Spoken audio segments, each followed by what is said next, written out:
number one cause ng pagkasira ng makina. So ito, hindi ito na yung cause niya is iba. So for reference lang ito. So ang number one talaga na sa dahilan kung ba't nasisira ang makina is yung overheat talaga. So merong mga unit na 3 years pa lang overheat na. So kapag nag-overheat, ba't nasisira ang makina? So itong block na ito, may head gasket ito. So kapag nag-overheat, yung overheat na malala talaga, nag-expand yung cylinder head at saka ito. Tapos pag lumamig na, hindi na babalik sa pagkakalapat yung head gasket at saka yung cylinder head at block. So kaya nagkaka-clearance ito. So kapag may clearance ito, yung pressure ng combustion chamber is dito pupunta kapag may clearance na. So yun yung kapag may pressure na ang ating cooling system at saka bumubulwak. So meron din time na nagkakahalo na yung tubig at saka yung langis sa may radiator at saka sa makina. Ano malalaman ko nag-overheat na ang ating sasakyan? So may temperature gauge tayo doon sa loob ng makina. So papakita ko.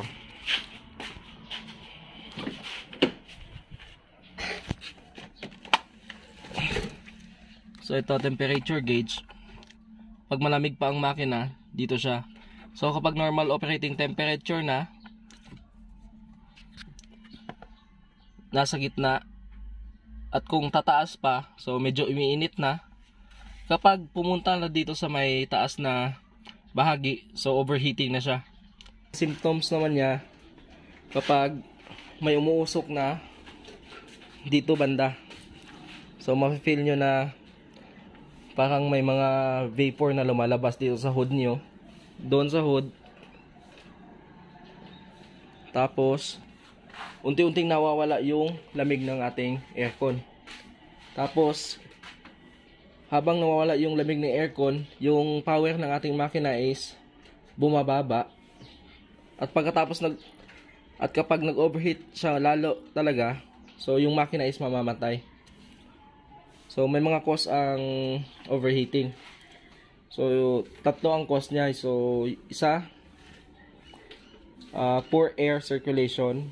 Pangalawa, poor coolant circulation. At saka pangatlo, walang coolant talaga. So may iba pa pero mostly tatlo ang problema. So ang number one ng cause ng overheat is yung poor air circulation. So ang number one dyan is yung radiator fan. So ang radiator fan nya, ito. Kapag di na gumana ito, mag-overheat talaga ating unit. Kasi wala nang magpapalamig, wala nang mag-exchange ng init ng coolant sa may radiator. So ito lang nagpapalamig sa ating coolant sa may radiator. So ito yung mga unit, may mga unit na 3 years pa lang nag-overheat na dahil yan sa radiator fan. So dapat marunong tayong tumingin kung nag-overheat na ang sasakyan at saka alam natin kung kapag nag-overheat tayo ano ang gagawin. SSD na nasisira, nababasag to kapag may mga foreign debris na malalaki, kapag tumama dito sa ating radiator fan, mababasag to. So yung efficiency ng ating pagpapalamig sa radiator is bababa. So doon na mag-overheat. Din mga kapag may mga instances din kapag merong foreign debris dito, tulad ng mga plastic or papel, cellophane, kapag na-obstruct ito, so cause din ng overheat yan. Yung sa mga diesel na iba, yung fan belt nila, so yung yung clutch fan, yun yung nagpapalamig sa radiator. So, 'di ba dito yung radiator? So, yung clutch fan dito. Kapag naputol yung belt, wala nang magpapalamig sa ating radiator. So, mag-overheat din 'yan. So, mayroon din na ano, yung shroud, yung ito. Kapag wala din ito sa mga ano, sa mga diesel cars, so hindi naman siya mag-overheat, pero yung bababa yung efficiency ng pagpapalamig sa coolant. Tayo sa ano, sa pore coolant circulation. So, ang pore coolant circulation is yung hindi makasirculate masyado yung ating coolant. So, sa may ano, sa may water pump, kapag yung mga fins ng impeller ng yung impeller ng ating water pump sa katagalan at saka kapag tubig yung ginagamit nyo, magko-corrosion yan, tapos mauubos yung impeller nya. So kapag naubos yun, hindi na mapapaikot yung coolant sa system. So mag-overheat yan. Tapos sa coolant circulation, ito din kapag barado ang radiator. So hindi na makakaikot masyado yung ating coolant, overheat din. Isa pa, thermostat. So saan yung thermostat dito?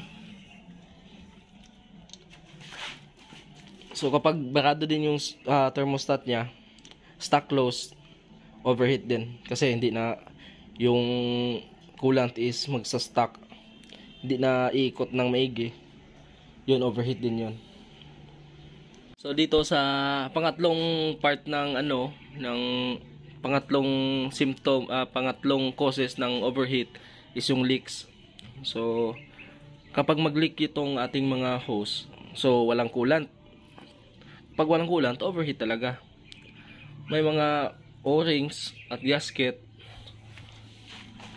Yun, ito, gasket. Kapag walang kapag nag-leak ang gasket, mauubos din ang coolant. So, ito water pump din isa. Pag mag-leak yung water pump, sample ng ating water pump, kapag mag-leak, may seal din ito sa loob. Kapag mag-leak ito, dadaan dito sa may butas niya.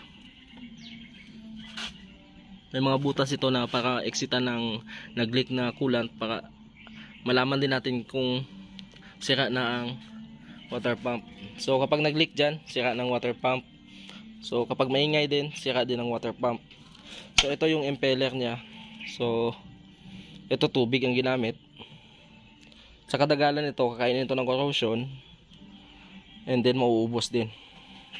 Isa din na magkukos din ng overheat kapag katagalan na, kapag tubig ang ginagamit. So ito yung water jacket cap. So kapag kinain na ng corrosion, so pwede mag-leak ito. Diyan magkukos ng leak at saka eventually mag-overheat. So may mga unit na mahina itong ganito. So napansin, mahina itong mga ganito nila. So anong gagawin kapag nag-overheat yung sasakyan natin? So tumabi tayo sa safe na lugar at patayin agad yung makina. Kasi kung hindi nyo papatayin, so kung ang problema is leak, so madadagdagan yung problema ng ating sasakyan. So para safe, mag-stop ka, tapos patayin agad ang makina, tapos visual check up kung anong problema. Ang importante, wag nyong i-open yung radiator cap kapag mainit pa. Kasi kapag na-open nyo yan, na mainit pa, bubulwak yan at saka mapapasok kayo. Humingi agad ng rescue at saka or tumawag sa mekaniko nyo. So yun lang. Sana may natutunan kayo. Salamat. Please like and follow and share sa aking mga videos. Thank you.